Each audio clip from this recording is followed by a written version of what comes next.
For this question, I gave you the highlighted lines that the question is asking about, but I also included some extra context. No matter what you read, you are probably a little confused because these are very dense lines, but really here's what I would take away from this.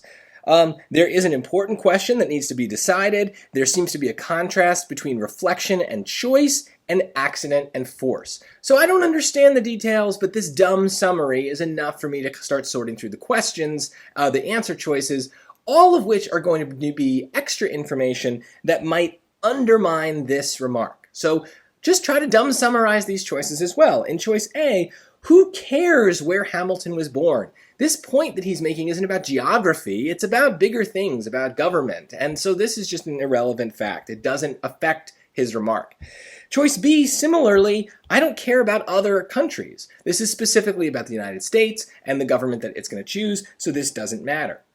Now, choice C doesn't make a whole lot of sense to me, and so if it were me on the test, I would keep this in and move on to D and hope that maybe D makes more sense and I can kind of sort through that.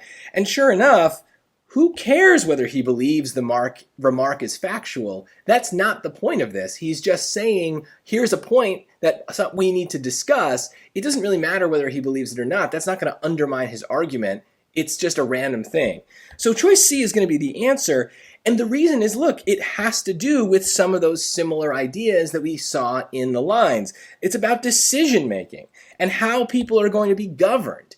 And if some people are excluded from that decision, then that would undermine Hamilton's remark that we're deciding an important question, right? The people are deciding, well, not all the people. Some people are excluded. You don't need to understand that level of detail to get this question right. You just need to kind of have a dumb summary of what's going on in the lines, dumb understandings of the choices, and you'll see that most of it is unrelated. That's not a good sign, and those are reasons we can eliminate these choices.